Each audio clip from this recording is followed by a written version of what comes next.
CPM graduates continue growing as leaders even beyond CPM.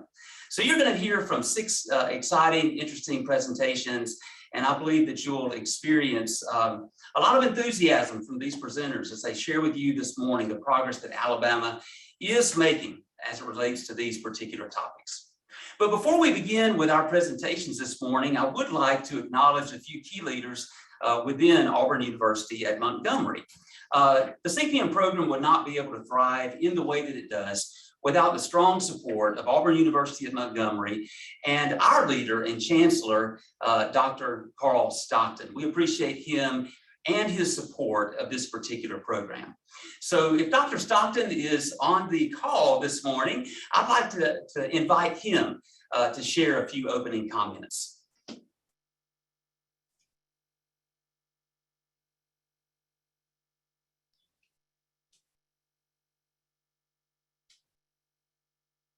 And he may be delayed in coming in and joining us this morning. Hopefully he'll be able to join us really soon and share some information with us. But he provides such great support for the CPM program, and we appreciate him.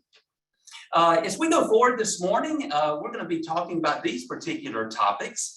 And as I described them to you earlier, the theme for the presentation really is related to celebrating Alabama's progress.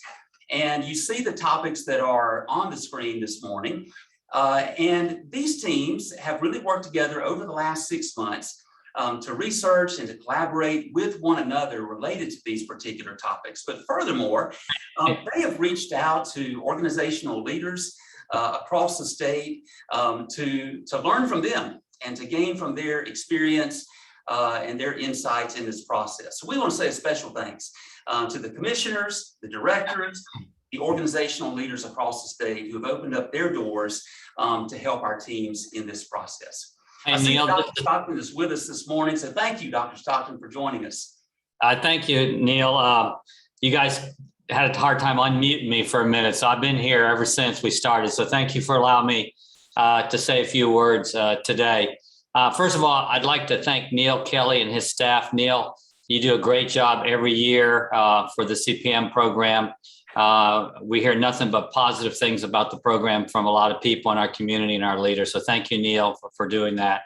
I also like to thank all the students. I know many of you are state leaders and community leaders for taking the time out of your busy schedule to enhance your professional development. And please express my thank you to all your supervisors for allowing you to have the time to attend the sessions. I was looking at the different topics, and I know that your theme is basically celebrating Alabama's progress, especially during these pandemic times. And I was looking at the topics that were going to be presented today. And of course, mental health awareness we've seen is out there, but it's even really come to the forefront with everybody having to deal with somewhat isolation because of pandemic. Of course, early childhood education is very important, trying to educate our children, particularly remotely during the time where they need extra help. K-12 and academic enrichment, AUM has a vested interest in that because of our education program, as well as, helping kids be ready to come to college. Managing remotely, I know that's a big topic. I don't know about all of you, but sometimes I feel like my brain is mush because I'm on too many Zoom meetings, but we'll get through that. And of course, many of the CPM graduates, are very successful as they go on from this program and to their other endeavors. And of course, the last topic, building a culture of continuous learning beyond CPM. And that is so true. And that actually leads to something that I wanted to share with the group. I don't know if any of you are interested in continuing on to get your master's degree, but we have a new program, and you'll hear some of the faculty later today, but we have a new program called the Graduate Focus Scholarship. And we are going to provide you, if you're interested, $100 off per credit hour for new graduate students coming to AUM. And of course, you can go to the website. We have programs like MBA, Masters in Health Administration, political science, criminal justice, applied economics, homeland security, MIS, computer science, computer information systems, the list goes on and on. So I won't go through all those today.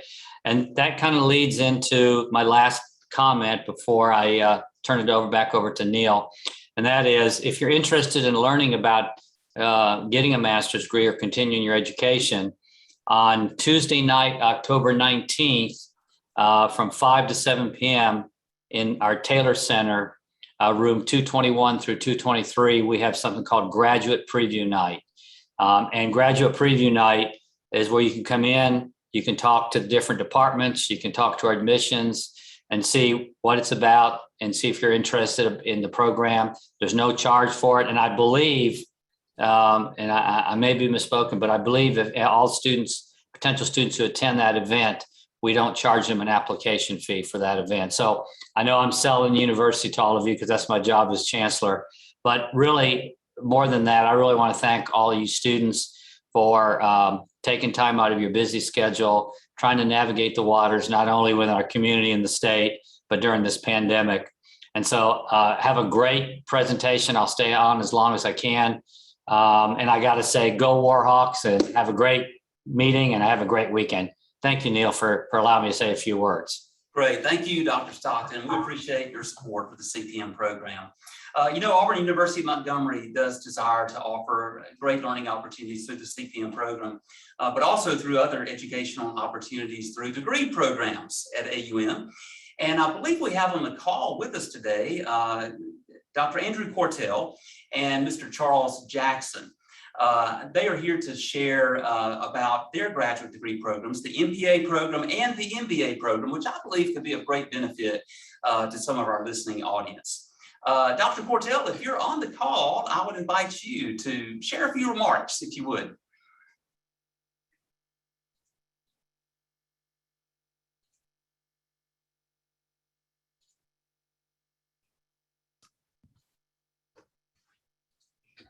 Perhaps. Thanks, Neil. Okay.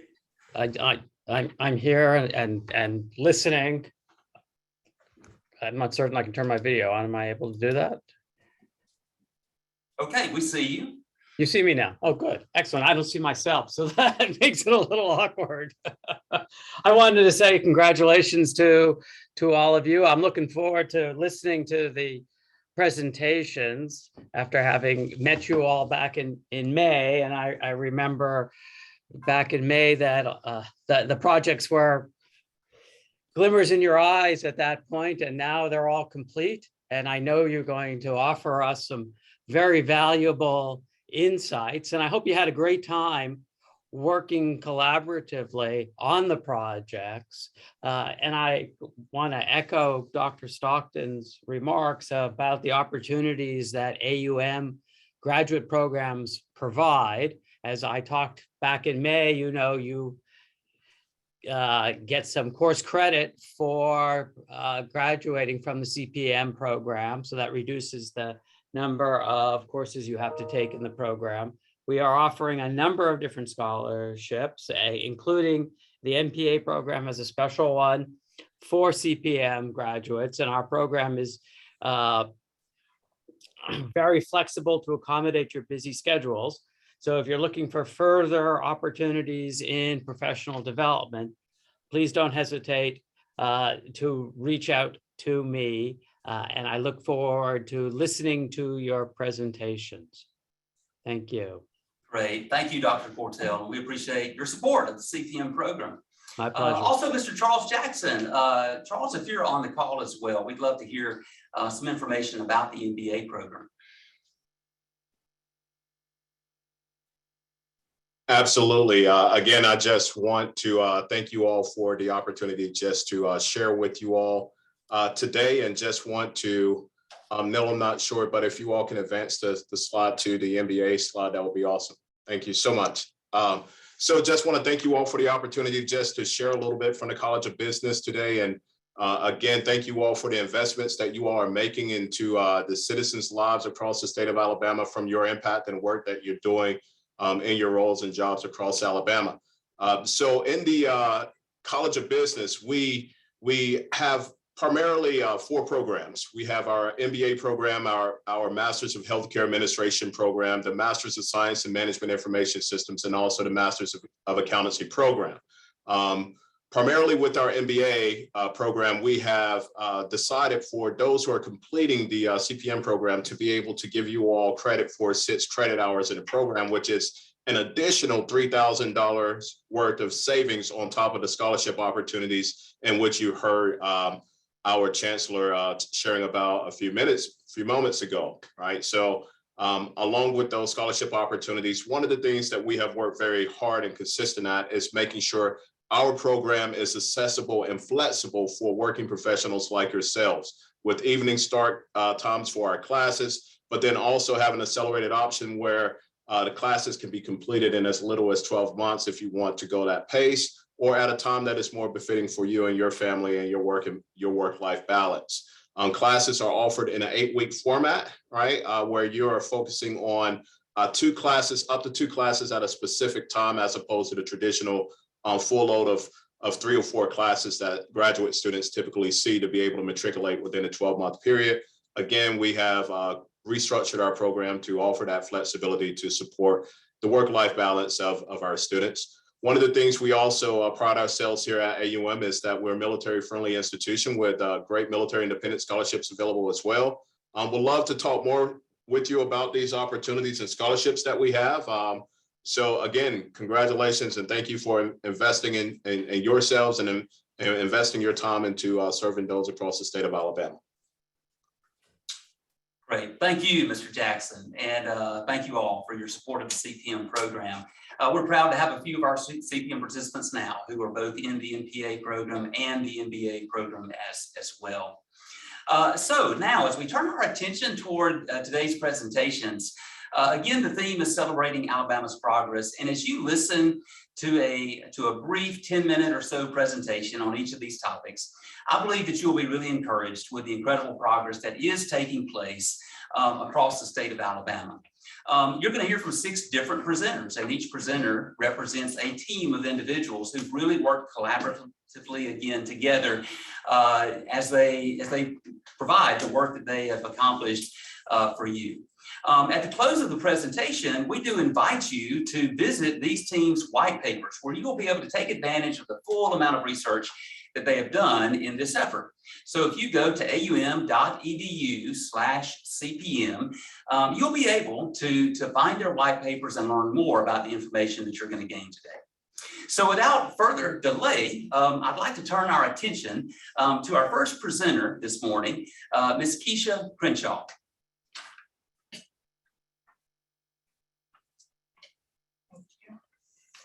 Good morning. My name is Keisha Crenshaw, and I serve the state as the Equal Employment Officer with the Alabama Law Enforcement Agency and as a member of the Mental Health Awareness in Alabama team. I'd like to begin by first thanking my teammates. They are Pam Valentine, Jared Kelly, Blake Pruitt, and Jennifer Young-Peter with the Alabama Department of Environmental Management, Angela Lawson, and Cinquetta Miles with the Alabama Department of Corrections, yours truly with the Alabama Law Enforcement Agency, and Sheila Hurley with Community Mental Health. I'd like to also take a moment to thank our subject matter experts who have dedicated their time and knowledge to the team's research and success. The Mental Health and Awareness Alabama team developed goals to examine Alabama's progress in strengthening mental health awareness for citizens, determining Alabama's mental health rankings, researching initiatives designed to strengthen mental health, and to offer recommendations for improving mental health awareness. We all know someone, a mother with postpartum depression, an alcoholic father, a sibling with suicidal thoughts, a child suffering from severe anxiety, or a friend simply unable to get out of bed. Whatever the case may be, we all know someone, but do we know that they are suffering from a mental health disorder? Are we able to recognize the signs and symptoms of a mental health disorder? And do we know how to help them? Mental health awareness aims to answer these questions. This involves addressing the stigma surrounding those suffering from a mental health disorder and the treatment options available to those. Who is your someone? My someone is my 13-year-old son, who since being diagnosed with ADD at the age of 5, has had to endure judgment and the stigma placed on him year after year by teachers and school administrators that simply didn't understand what he was going through and now suffers from anxiety. Another someone for me is my college-age daughter, who since being away at college has had thoughts of suicide, but has been afraid to talk about it out of fear of being judged. I challenge you as we go through this presentation to consider who your someone is and to think about whether you are one that places judgment and a stigma on those suffering from mental health disorders, or if you're one to promote healing. So what is mental health? Mental health includes our emotional, psychological, and social well-being, affecting how we think, feel, and act. Many factors over time impact our mental health, and these include our social, psychological, and biological factors. Poor mental health is also often impacted by rapid social change, discrimination, social exclusion, a stressful work environment, or an unhealthy lifestyle. The role of mental health awareness is to educate and help individuals understand mental health, to identify the signs and symptoms of mental illness and poor mental health, and the different treatment options available to those suffering from a mental health disorder. This is vitally important as it helps to reduce the stigma surrounding such illnesses. It helps those to recognize the warning signs of a mental illness, leading them to seek professional treatment and diagnosis. In the years 2020 and 2021, the organization Mental Health in America developed a report for the purpose of evaluating the state of mental health within the United States and the District of Columbia. A commemorative moment for the state of Alabama is the fact that its overall mental health ranking improved significantly from the previous year. Although this is a celebratory moment for the state, the report also indicated that the prevalence of mental illness among our youth and adults is worsening. In its 2021 spotlight on COVID-19 impacts, the organization found that of those polled for symptoms of anxiety and depression during the height of the pandemic, 27% of those individuals attributed their mental health problems in part to the pandemic. 70% attributed their mental health problems in part to feelings of loneliness and isolation. Our young people struggled the most, having more reports of frequent thoughts of suicide and self-harm. In the workforce, 33% of employees are reporting feeling symptoms of depression often, while 67% of employees are reporting feeling symptoms of depression sometimes. Though the pandemic has increased the existing mental health struggles and introduced new concerns, more people than ever are talking about the importance of mental health awareness and how to receive help, where to turn to receive services, and what existing services are already in place. So it's important to celebrate that the Alabama Department of Mental Health has continued its initiatives and demonstrated just how vital these services are to the well-being of the citizens of Alabama. Some of these initiatives include school-based mental health, which is a collaboration between the Alabama Department of Mental Health and its providers, and the Alabama State Department of Education and Alabama's local education agencies. Before school-based mental health, students were pulled out of school to receive treatment for mental illness. Now with school-based mental health's 3-tiered program, school administrators have the opportunity to intervene and treat students suffering from mental illness. Rural crisis diversion centers and mobile crisis care, which is a designated place for communities, law enforcement, first responders, and hospitals to take individuals that are in a mental health or substance abuse crisis. Historically, when an individual suffered from a mental health or substance abuse crisis, law enforcement would respond to the scene and the individual would most often end up in the emergency room or incarcerated.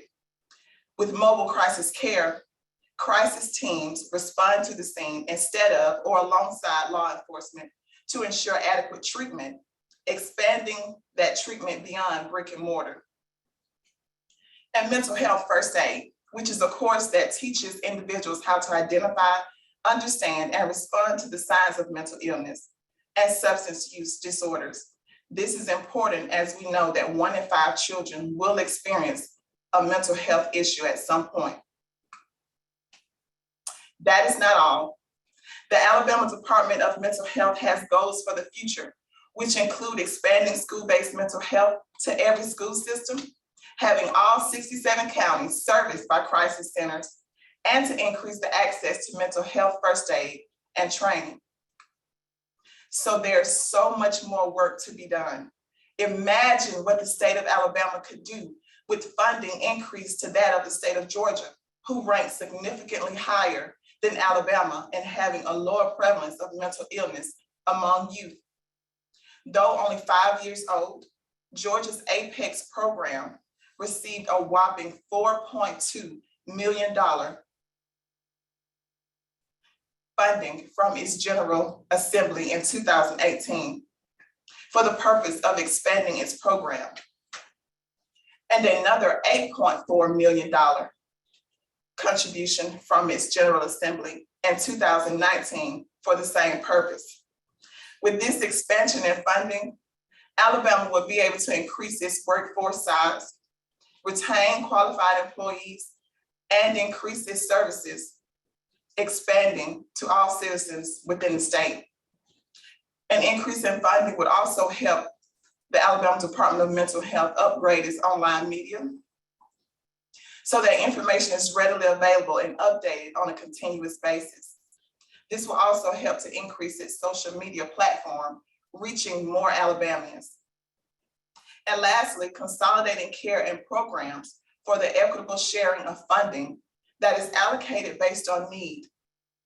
Consolidation will help change the structure of contracts between the Alabama Department of Mental Health and community health centers so that they are no longer competing for funding. The importance of mental health care cannot be overstated.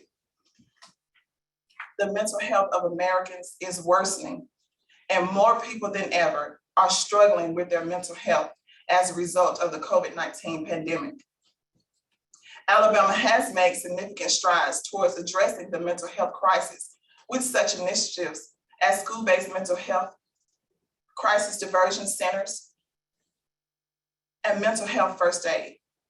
These initiatives can and will help Alabama succeed in its endeavor to stop the stigma and provide sufficient assistance to those suffering from a mental health disorder. But the state must continue to invest in, promote, and expand these programs if they are to succeed.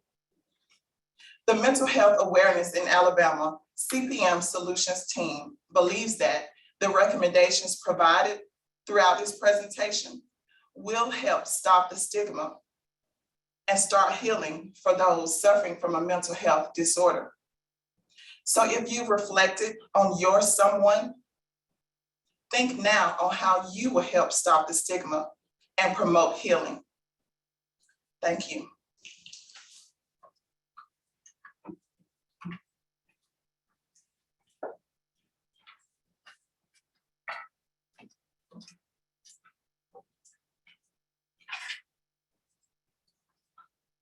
Good morning. My name is Brenda Thomas. I work for the Alabama Department of Human Resources. Our projects, our Solutions Alabama project will be on early childhood education and celebrating Alabama's progress.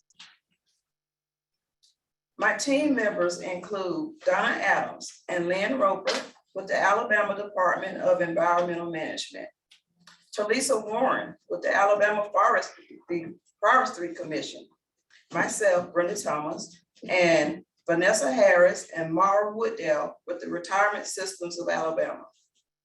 We would also like to extend our sincere gratitude to Dr. Barbara Cooper with the Alabama Department of Early Childhood Education, to Allison Mellendorf with the Alabama School Readiness Alliance, and an educator within the Alabama MPS school system, Mrs. Erin Rea. We appreciate your time and effort contributed to our research.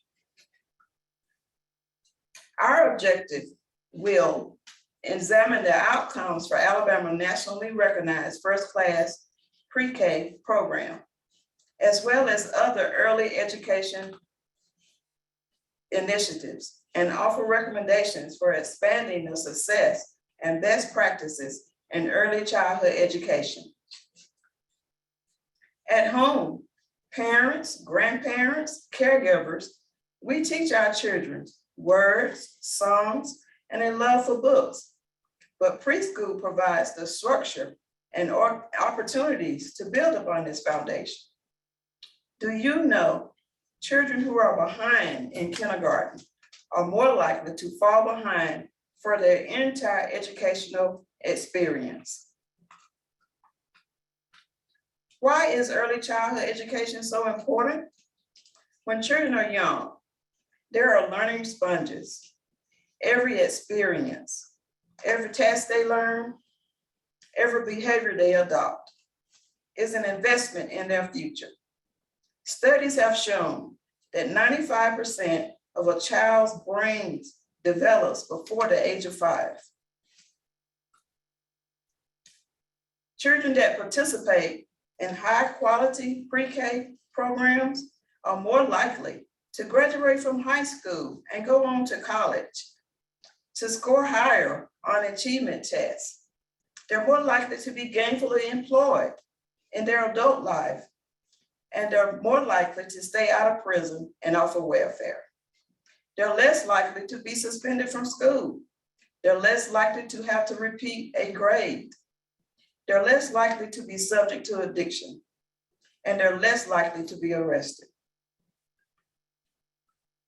Some advantages of participating in a quality pre-K program are students become more proficient in reading and math. They're more easily able to establish relationship with their peers. They have better control of their emotions, and it improves adults' physical health and increases healthy behaviors, and it also reduces teen pregnancy. Alabama governors and legislators have played critical roles in investing in early learning to help our children get the best start in life and have a fair chance to succeed. Governor Sigmund created the Office of School Readiness and implemented the pre-K pilot program that started in 8 counties. Groups supporting early education sought additional funding from legislators, and Governor Riley approved the funding and named the program First Class Pre-K. Governor Bentley, he renamed the agency to the Department of Early Childhood Education. And Governor Ivey, she secured an additional $24.4 million to increase pre-K classroom throughout the state of Alabama. We all know investing in education is a down payment on Alabama's future. For every $1 invested in pre-K produces a $7 return on investment. State funding for the first class pre-K has grown over the years, and the program has expanded in all 67 counties in Alabama, and a statewide goal of serving up to 70% of all 4-year-olds. Agencies like Alabama School Readiness Alliance Alabama Giving, A+ Education Partnership, Alabama Partnership for Children, Voices of Alabama Children, work hard to secure and improve classroom access. The mayors and local leaders also work with these groups to find additional local funding so that more families can participate in the pre-K program. What makes a high-quality pre-K program? The National Institute of Early Childhood Research, also known as NEAR, tracks information and state-funded preschool programs and established 10 benchmarks that states should have in place.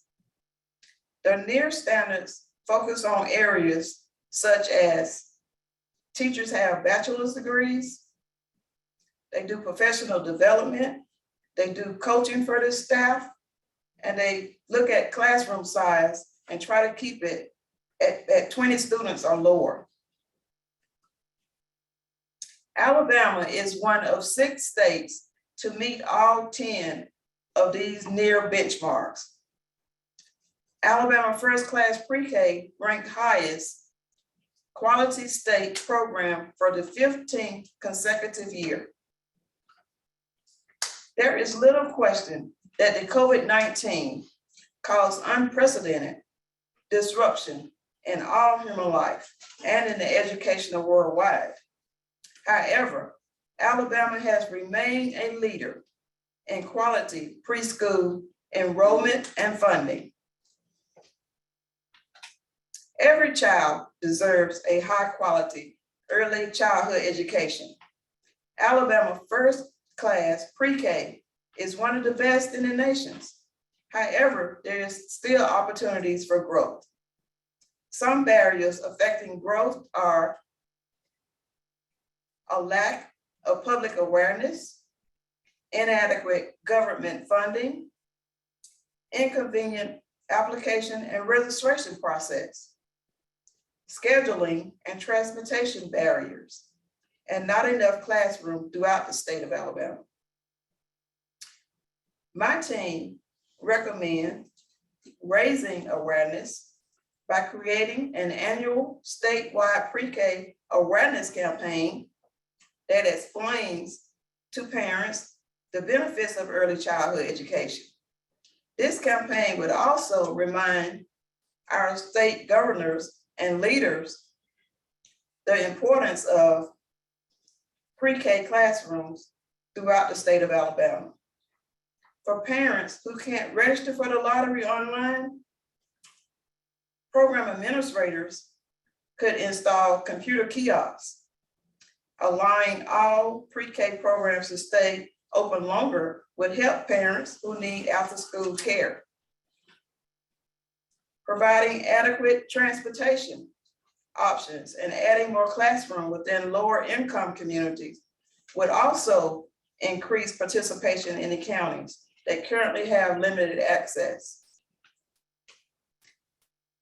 Finally, by offering 2 fall registration periods, children who are not selected in the original lottery would have a second chance to fill classrooms that aren't currently filled. Alabama First Class Pre-K program is an investment for all citizens of the state of Alabama. Education is a human right, and we encourage our leaders to remain steadfast in their efforts. All together, Alabama strong. Please help us raise awareness. Thank you for your time.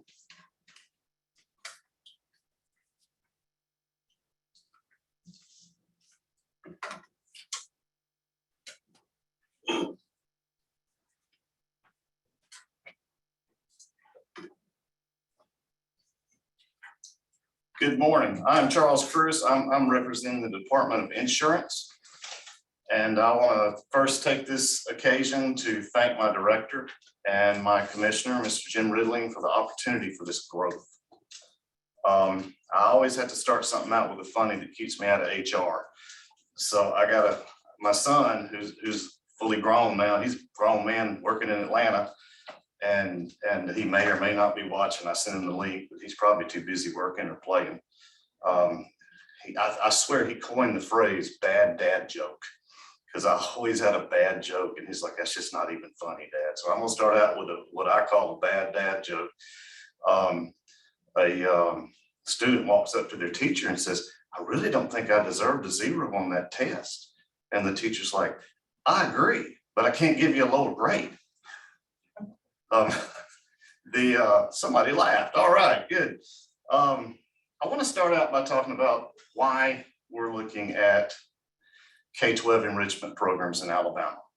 Well, I think it probably goes back to Kay Ivey's 2021 State of the State address, where she said that this remote learning, it's not static, it's temporary, and we've got to get back into the classroom in face-to-face learning. She used her experience as an economics teacher to stress that point, that kids can't just learn remotely. And she said that not only is getting back face-to-face going to solve the problem, we have a learning gap, which I'm going to discuss in a couple of minutes. Hopefully it's just a couple of minutes. We have a learning gap that was caused by this pandemic that seems to be the topic of conversation today, that we've got to get through. And she says it's not going to just happen in the classroom. It's got to happen with after-school enrichment and summer learning programs. Now, I have a great team, and if we weren't in the middle of a pandemic, they would be right up here next to me and they could get the accolades they deserve. So I'm gonna try to give them that right now. With the Alabama Department of Corrections, we have our all-star, Johnny Pittman. With the Alabama Department of Insurance, we have Mabel, call her mother on Sunday, Thompson, and myself. I can't give myself a nickname. We have the Alabama Medicaid Agency, led by the great Brianna Smith. And with the Alabama Real Estate Commission, we have the Miss Energetic, Pam Garner. With the Retirement System of Alabama, I call her Dawn Ice Wood, as in ice, like cool and calm. And my personal MVP for our team, Melanie Piper. Our team objectives are to demonstrate past and present successes of Alabama's after-school programs and to examine academic services and initiatives provided by Alabama's after-school and summer learning programs.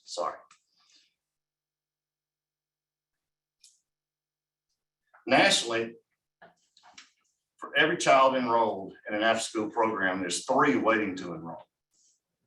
And in Alabama, we have about 11% of our students are enrolled, while 49% would like to enroll. And I'm gonna get into some of those numbers in a minute. But nationally, we're still a little bit lagging, not much, but we're lagging in Alabama as far as the availability of programs. And I'm going to reiterate this over and over throughout this presentation, that this graphic right here just reiterates the fact that we need more after-school programs. I go with the old adage of build it and they will come, and they will. I mean, you're looking at 60%, based on those numbers I just mentioned, 60% of Alabama students want to be in an after-school program, and only 11 can.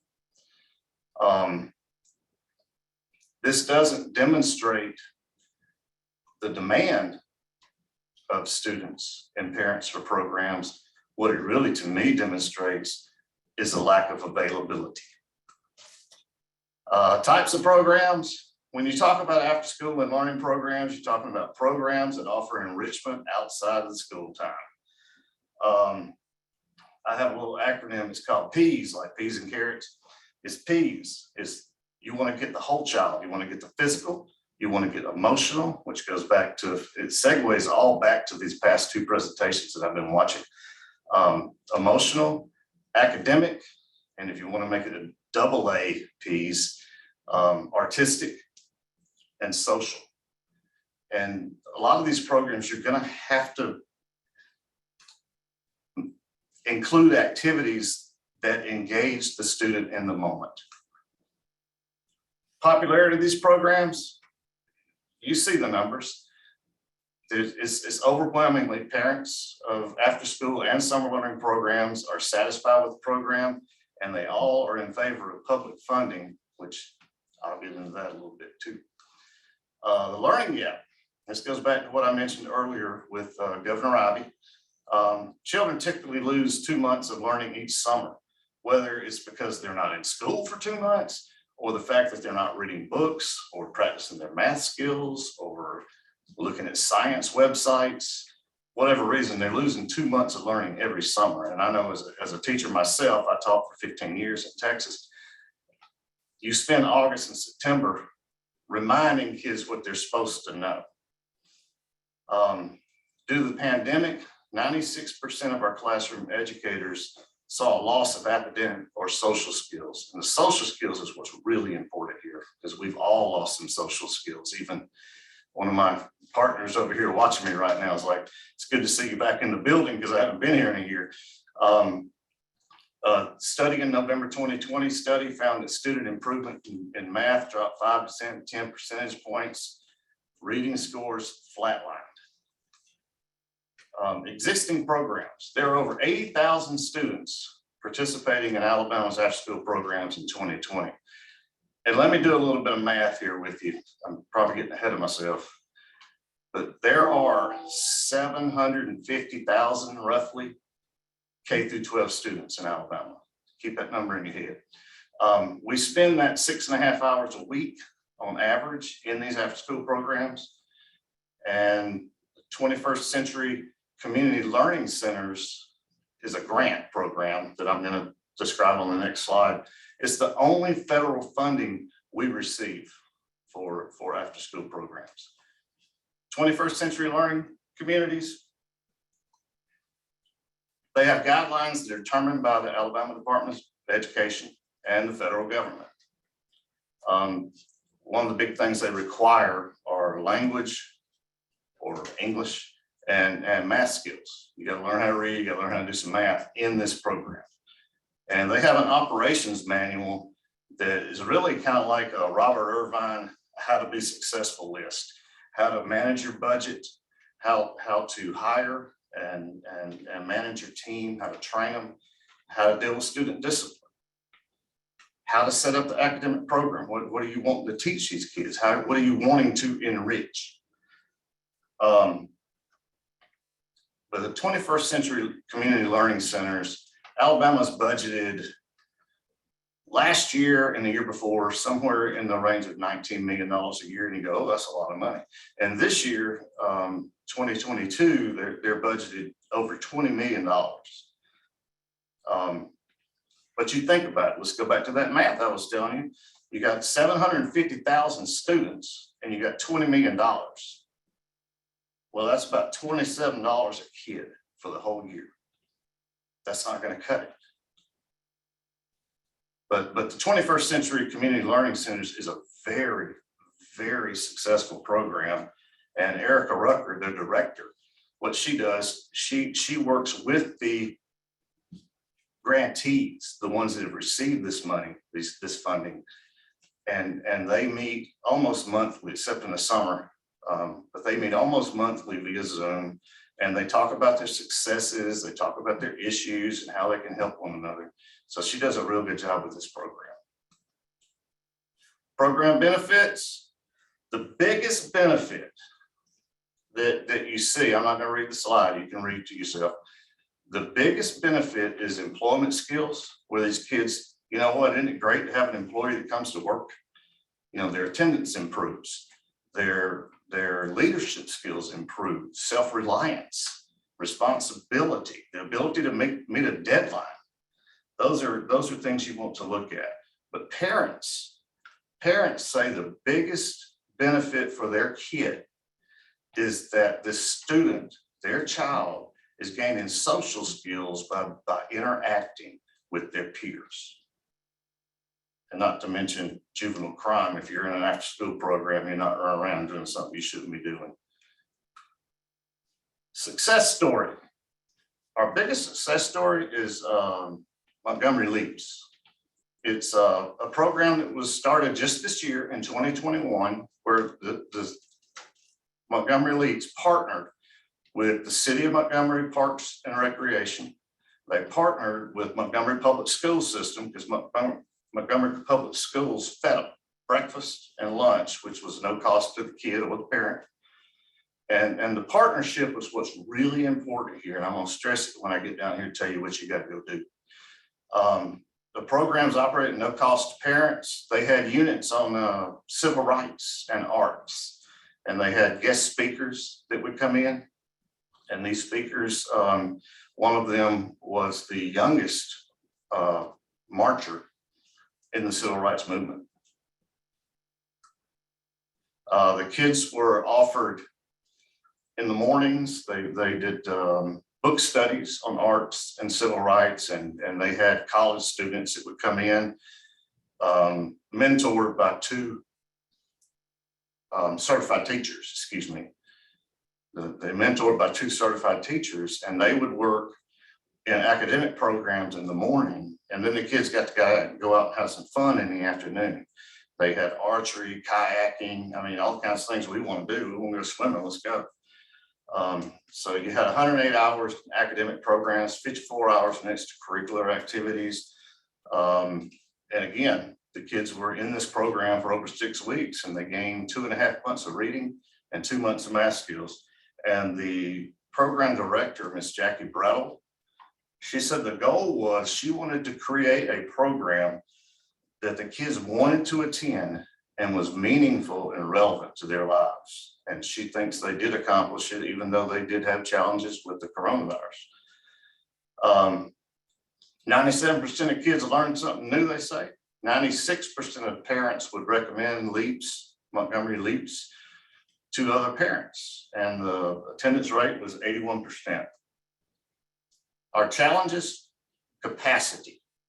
Alabama Department of Alabama Department of Education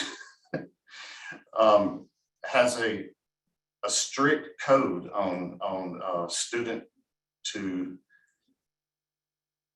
staff ratio. And without additional funding, you can't have additional staff. So you kind of got to catch 22 there, which leads me right into funding. Let's segue into funding. We need to touch, our legislature's in session right now, but I don't think they can talk about this because they're strictly looking at corrections things. But we need funding. We need funding from the state legislature and the federal government to increase the availability of these programs. And community involvement, and I'm gonna leave that one all alone. I'm coming to that. Our roadblocks to success. We have to increase, we're looking at our team recommendations. What did our team, looking at all of our research, what do we recommend? We recommend increasing community involvement. That could be businesses, churches, civic organizations, somebody coming in and being a part of this. You could do public speaking to these groups. You can give them money. However you want to support these after-school programs, that's what you need to do. And there's all kinds of after-school clubs. A lot of these are school-sponsored, which they still need money to sponsor these clubs. I mean, you've got science clubs, science Olympiads, Skills USA. There are all kinds of different clubs out there. Chess club. There's things that kids are interested in doing. And then for those that can't stay after school for whatever reason, you've got your virtual after-school programs that can be successful and allow them to be a part of an after-school program. And my final thoughts, here it is, it's on you. We have a learning gap and we need to expand programs. These programs, I hope that I've demonstrated that they benefit the kids. It's what's important to the kids. Things we have to focus on interest of the students. We've got to expand our resources, and that's where we come in. This is a call to action. You're the community. I'm the community. We have to be a part of it. Call up your school. You got a kid in school, you know a teacher, call them and ask them what they need. Let's help one another. The old saying, you know, it takes a village to raise a kid. Yeah, it does. It really does. Academic enrichment programs can increase readiness for success and beyond. And I really want to go back to Montgomery Leaps and say that they look at the partnership they created between 3 organizations to get the job done. And that's really what it's going to take. So like I said, it's a call to action. We got to quit being detached from one another, and we got to come together. I appreciate y'all's time, and y'all have a blessed day.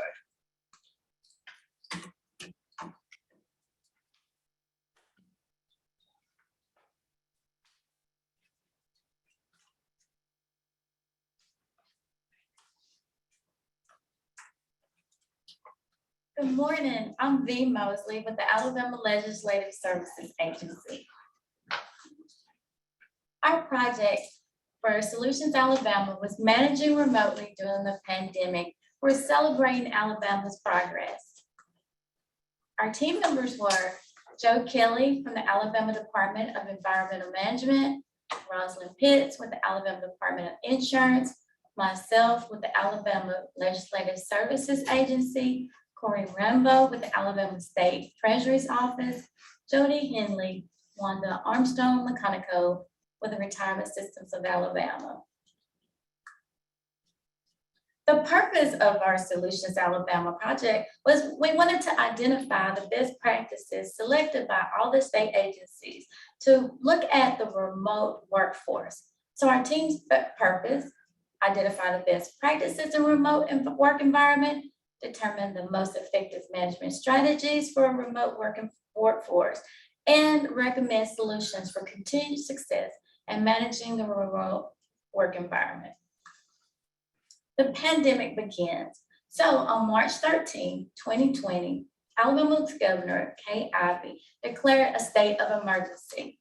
In this emergency, it caused many state agencies and leaders to shift to a workforce of working remotely.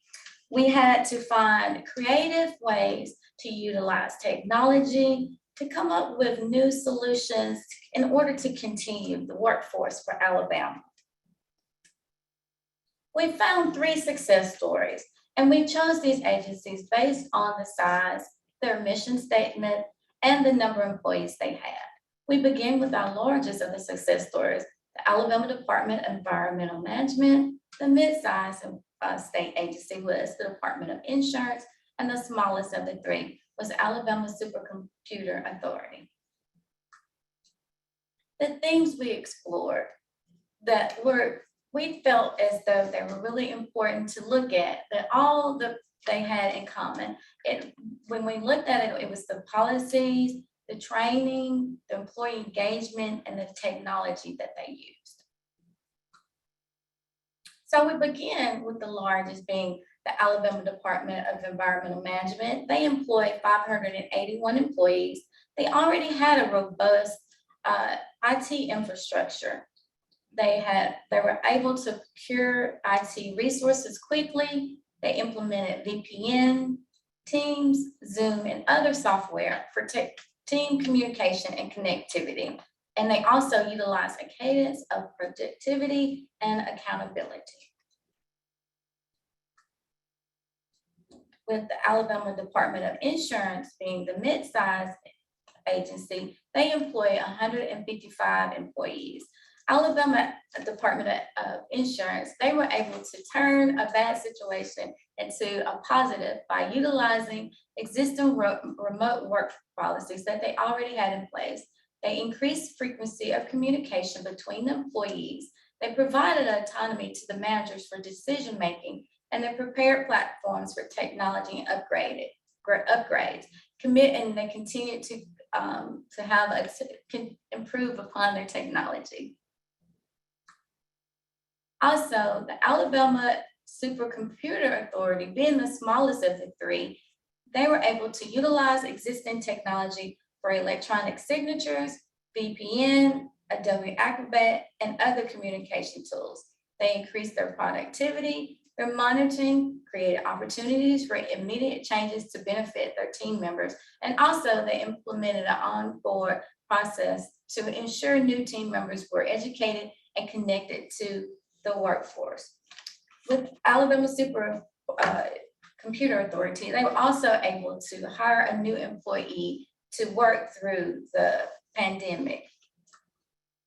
So we identified 3 strategies that were successful for agencies. And this common thread was we looked at how they implemented their processes, their productivity tools used, and how they had their employee engagement. In the implementation process, we realized we identified some positions that they utilized, how they had their clear communication, and how they communicated to their employees what their expectations were, what their responsibilities were, and also what their deadlines were. Productivity tools identified. This day and age, you're going to need more than just a laptop to engage your employees while you're working remotely. So they utilize Zoom, Teams, electronic documents. You have to have a DocuSign and a source of VPN to have wireless connectivity. So we looked at, in doing our interviews with our leaders, we identified how were they able to engage their employees. So we looked at the Gallup poll, and Gallup, who is an analytic team formed out of Washington, DC, they said that in order for employers to engage their employees, they looked at 12 areas that must be identified. Of the 3 that we realized when doing our research that were main goals that all 3 had that tied to their success, for them, the managers being intentional in their needs, there were Q5, which involved setting goals and priorities, Q6, which provided employees with meaningful feedback, and Q11, which reviewed and discussed the steps for employees to reach their goals. There were 4 solutions that were identified where all these employers had success, and they were in keeping clear communication, providing productivity and consistency, collaboration, where the employers provided an environment where all the employees could work together, and they strengthened culture to celebrate their remote progress. So I'm going to leave you with a saying from Mark Labosco, who is the IT VP for LinkedIn. Not that companies have built the framework and experienced the cost and time savings associated with it, there's no real reason to turn back. So while we're managing remotely, it's successful no matter what a product we provide citizens out of Alabama. We all have a preference, but we must understand that we have forever been changed by the pandemic. Yet as leaders, we have an opportunity to move forward and increase productivity and success. What will you do? Thank you.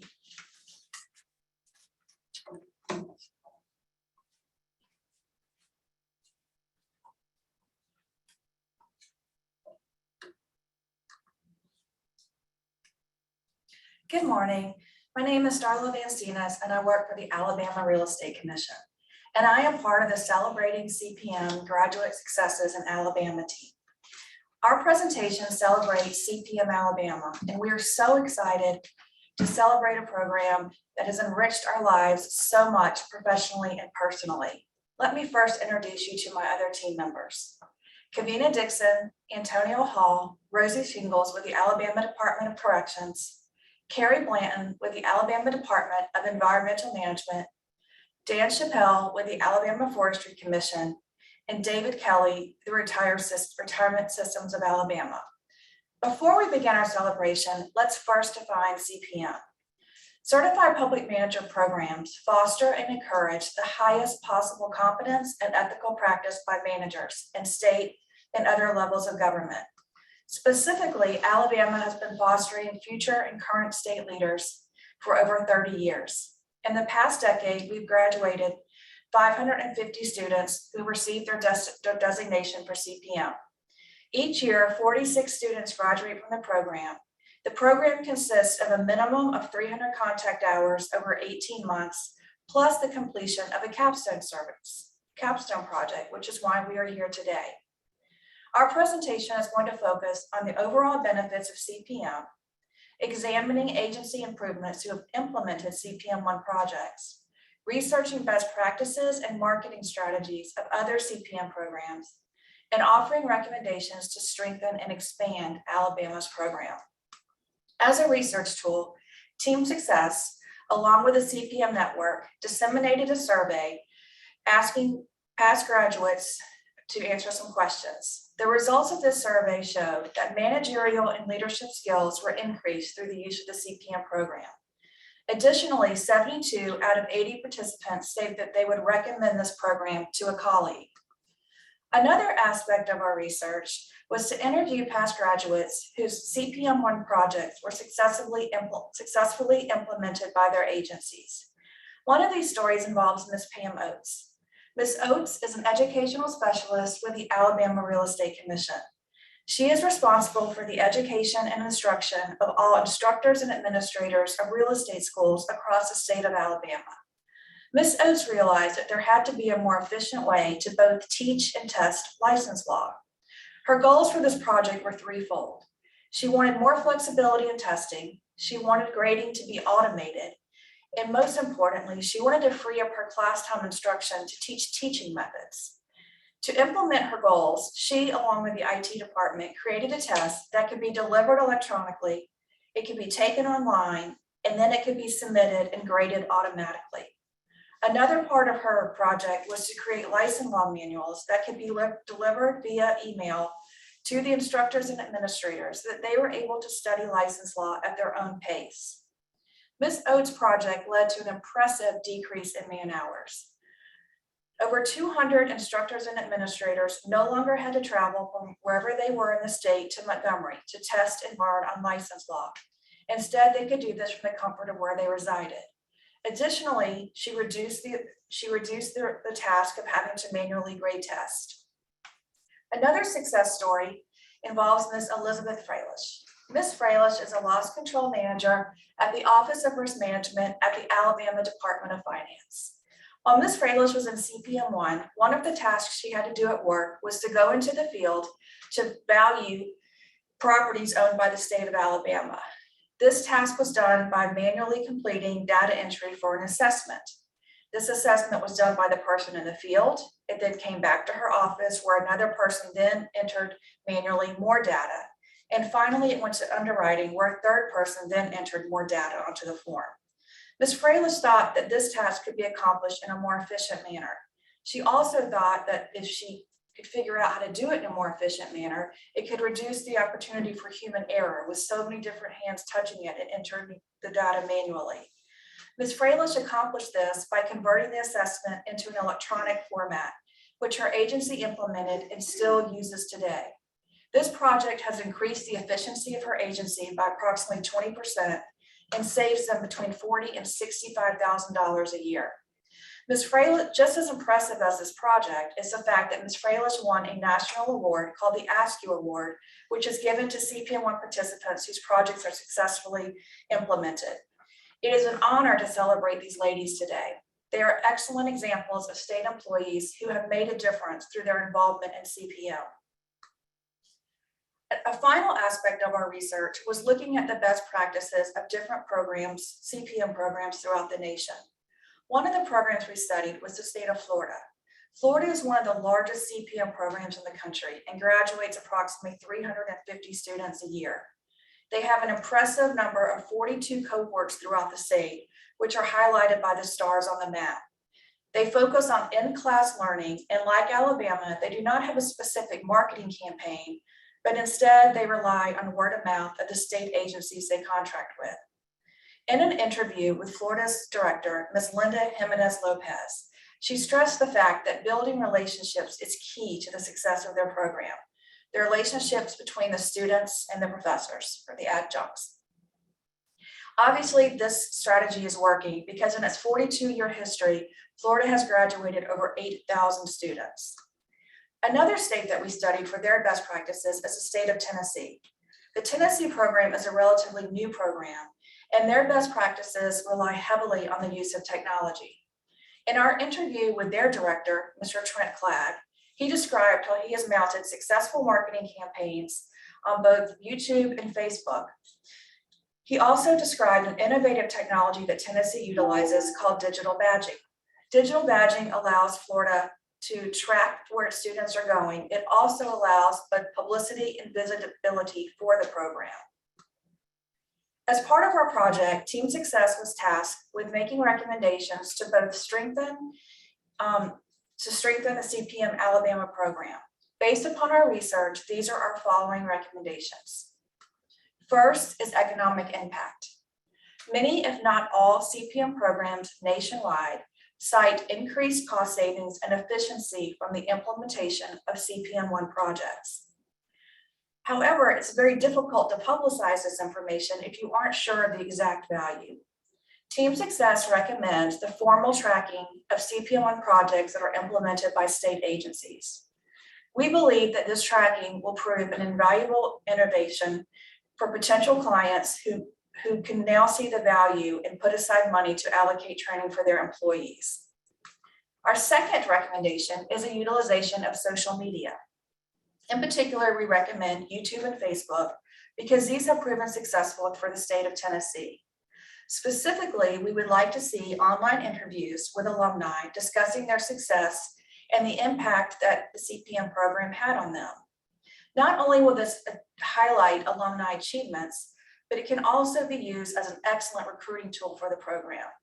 Neil Kelly, the director of CPM Alabama, astutely pointed out that in order to widen our reach into other municipalities and cities, they need to understand the true value of the CPM program. Creating accounts on YouTube and Facebook that showcase videos of the classroom experience, team building exercises, and the achievements of past graduates will be an excellent way in order for them to understand the true value of CPM, which leads us to our third recommendation, synchronous learning. Synchronous learning is a live instructor-led development taught over a remote platform.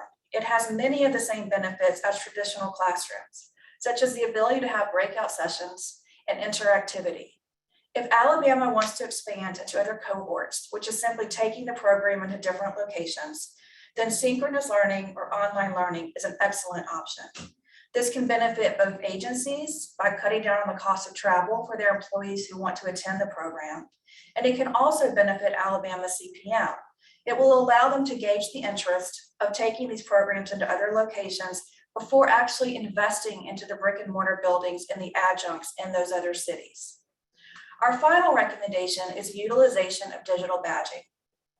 Digital badging, simply put, is a way for professionals to display their earned certifications. These can be displayed on websites, resumes, social media. They can even be embedded into an electronic signature. It is also a way for students to signal to future employers their achievements. CPM Alabama can benefit from the use of digital badging because these badges are trackable, and like any other performance data, they can be analyzed. Team Success recommends a digital badge initiative so that Alabama is not left behind. Digital badging is gaining in popularity, but it is still a rarely new phenomenon. In closing, CPM Alabama is a tool for building leaders and sprinkling them among a multitude of state agencies. This is a success worth being celebrated, and we are so excited that we got to celebrate it with you today. Thank you.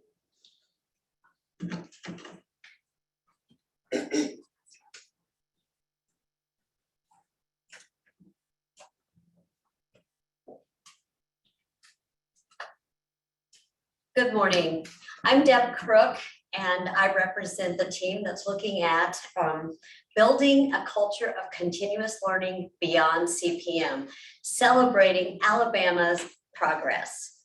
So my project team members are Deborah Crook with the Alabama Department of Corrections, Jodine Gulledge, Kenya McKee, all with the Department of Corrections, and from the Alabama Department of Environmental Management, Todd Carter, Ashley Lockwood, and Sharon Moses, and then from Alabama Secretary of State's office, Beth Hall. Agencies across the state have invested time and money into sending future and current leaders to the Certified Public Manager program at Auburn University at Montgomery's Office of Continuing Education. This program, it has a national certification with a national CPM certified consortium. The mission of this program is obviously to develop and strengthen leadership behaviors and management skills. After completing CPM 1 and CPM 2, graduates earn a nationally recognized designation in public management. And you may be asking why continuous learning after CPM is important. We have 42 graduates that are about to finish their coursework up, and they are inspired, enthusiastic, and excited to strive for excellence. And we need to support that. We need to bring them in as engaged managers, and so that they can influence other employees. So the benefits of engaged managers is that it increases retention, strengthens workplace culture, improves succession planning. The beneficiaries, of course, are the CPM graduates, but also the participating agencies and the state of Alabama as a whole. We promote that there are many opportunities with participating in CPM at Auburn University at Montgomery. And as we heard from Mr. Jackson and Dr. Cordell, we are provided 6 graduate credit hours towards Masters of Public Administration or Masters of Business Administration upon completion of this course. We also know that it's a springboard for promotional opportunities. By attaining a master's degree, one can fast track through different classifications. For instance, if an individual finishes their master's degree, it will contribute up to 1 year of experience as they move forward. So if a classification requires 3 years of experience and they have a master's degree, 2 years of experience would be the recommendation or the requirement. So current opportunities.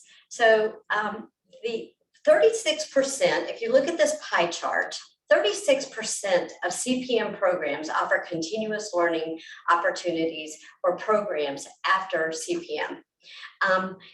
If you look at this, 64 do not have continuous learning opportunities after CPM. Alabama is one of the 36%, and we celebrate that. We also have the Alabama Society of Certified Public Managers.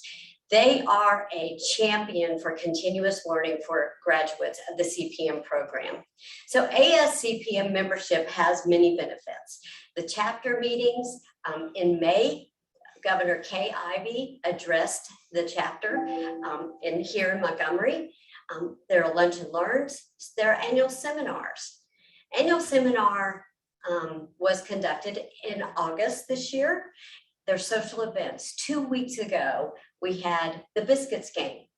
And then, of course, with all of these things is continuous networking with other agency leaders. We did some research, and with our research, we interviewed other state CPM graduates or alumni. We also did a survey of 640 CPM graduates. And then finally, we looked at organizational best practices for continuous learning. We looked at some of the southeastern states. We looked at 4 southeastern states to be specific: Arkansas, Florida, Mississippi, and Tennessee. And we found 5 best practices from those 4 different states. And we looked at what Alabama is doing as well. So CPM recertification is a requirement from Tennessee. And then there's the annual seminar. So 4 out of the 5, including Alabama, have an annual seminar. Then there was a CPM with Excellence program. The CPM with Excellence program is a program that we want to highlight as a recommendation, and you'll see that a little later in the presentation. And then there's the Alumni society. Of course, we have the ASCPM here in Alabama, as they do in Arkansas, Florida, and Mississippi. And finally, the active outreach tools. Currently, Alabama has active outreach tools. We have some recommendations around that as well. Florida, Mississippi also use active outreach tools such as newsletters, social media, and website. When we did the graduate survey, we came up with our results. It was pretty impressive because when we talked to the leadership of ASCPM, they were really interested in the survey results. They were interested in how they were doing, what they could do better, and how they could make a better experience for other individuals that wanted to come into the society. So we did the survey. We came up with CPM Refresher Courses was one of the things that our survey results indicated. In addition, small group at Camp Chandler. So if you have been in CPM, you all know how exciting the Camp Chandler experience is. And people want to re-experience that. So that's fantastic. Leadership newsletter. We'll talk a little bit more about that later as a recommendation, but we found that individuals in the survey wanted a leadership newsletter. Leadership development courses. We'll talk about that as well further on into our recommendations and mentoring. So organizational best practices. Mentoring was a strong best practice, and we would recommend agencies to enhance their current leadership with a mentoring program. They can expand on CPM by utilizing the mentoring program with their graduates and their current participants. We looked at needs assessments. Without knowing what the needs of your staff are in a training environment, it is difficult to have an effective training program and continuous learning program. And then finally, commitment from leadership. Incredibly important to have the commitment from leadership, that they understand the needs of the staff, of the employees, and they also support continuous growth. So we have 4 recommendations: mentoring within an agency, ASCPM outreach tools, CPM refresher courses, and CPM with excellence. So we're going to go into those a little bit more detail, starting with the mentoring within an agency. So this should not be confused with a shadowing program. This is actually a very focused, intentionally designed program that has specific parameters and expectations. A major part of making this successful is to attract individuals who want to be mentored and who want to be mentors. So that's a major part. And then you have to connect the right people. So looking at the communication styles, their MBTI style, and how they like to learn is an incredibly important part of the process. And then a guide. So don't leave it up to chance. Develop a specific guide that says has clear indicators about time that it would be expended on this mentoring program, that would have very specific guidelines on what should be achieved during the program, and giving people questions to ask one another so that it is guided so that people aren't left to chance, and then measuring the outcomes. ASCPM outreach tools that we looked at were the enhance the web page. So currently ASCPM has a web page that is attached to the website with AUM's Office of Continuing Education. We would recommend to expand on that web page a little bit, to add more pictures of the events, to add a calendar, and maybe highlight some of the membership of ASCPM. And then we would recommend to create a newsletter. So it could be an electronic or digital newsletter, and there's an opportunity to publish articles on leadership, to recommend books for individuals that want to expand their reading, or even just to share, again, highlighting some of the membership of ASCPM. And then finally, expanding social media. In our current labor market, they look so much to the social media platforms to gain information, and there's an opportunity for us to capitalize on both Facebook, Instagram, and social media, and LinkedIn. So currently, ASCPM has a Facebook presence, but we're recommending expanding that presence. Cpm Refresher Courses. So as we all know, repetition helps to build a habit. It actually takes hearing something 7 times in order to really trust what you're hearing. So we would recommend boosting memory retention on fundamental topics by having refresher courses. So critical conversations, communication skills, and MBTI are a few of the suggestions that we would recommend. And then finally, and most exciting, is the CPM with Excellence program.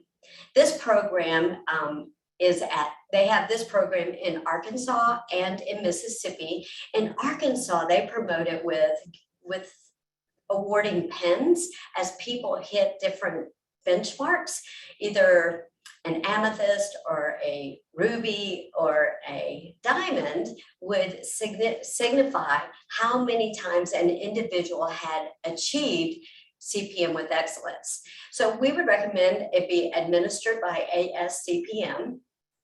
We acknowledge the commitment to continuous learning. And this is a great way to acknowledge so that it is an outward showing of what somebody has achieved personally. This will require a minimum number of hours each year of continuous learning. And there would be a certificate which would allow the person that achieved this excellence to get public recognition.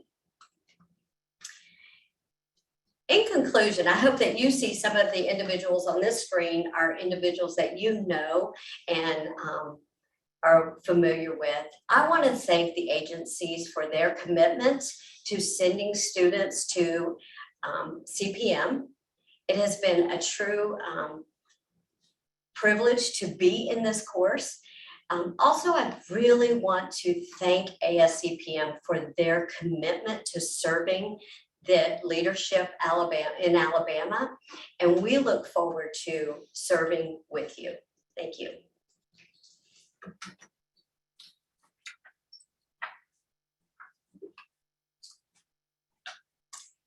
I'd like to say thank you to our 6 presenters this morning. They've done a fantastic job of enlightening us and informing us of some incredible progress happening across the state of Alabama. I'd like to say thank you as well, not only to the presenters, but to their team members. As Ms. Crook just shared, we have 42 participants who are in the CPM program who will be graduating over the next month.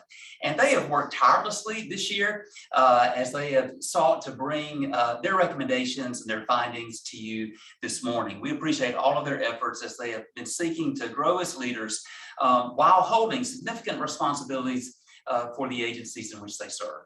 So a special thanks to all of our CPM members this morning, but also to their supervisors. We certainly appreciate you, the agency commissioners, directors, and supervisors who support the CPM program and have offered to them this wonderful opportunity to simply focus on themselves in terms of strengthening their leadership behaviors. And certainly we appreciate all of your support. So in closing for today, we're excited that we've already opened registration for the 2022 CPM program. So if you know of someone who could really benefit from the CPM program, maybe that person is you. But maybe it's someone else that perhaps reports to you. Then we would encourage you to learn more about the CPM program by going to aum.edu/CPM to learn about the program, perhaps register for the program, and furthermore, to learn more about these particular projects by visiting their white papers that can be found on the same website. So thank you once again. I hope you have a wonderful day, and I hope you have a great weekend as well. Thank you.